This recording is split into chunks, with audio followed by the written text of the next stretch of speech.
Trending chicken breast recipe in China. Thinly sliced chicken breast with the right hand, scallion and ginger, cooking wine, soy sauce, oyster sauce. Give it a Thai massage and marinate 10 minutes. Fry both sides on low heat until all become golden brown. Sprinkle Cajun seasoning. Add a chopped green onion. Done and dusted. Out of this world.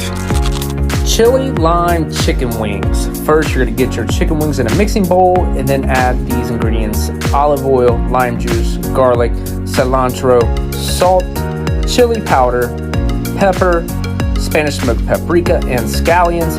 Toss those babies around until they're nicely mixed. Place them in the fridge for 12 to 24 hours.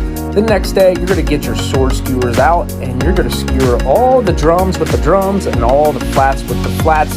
Trust me, it makes the cook much easier to control and it's an easier experience.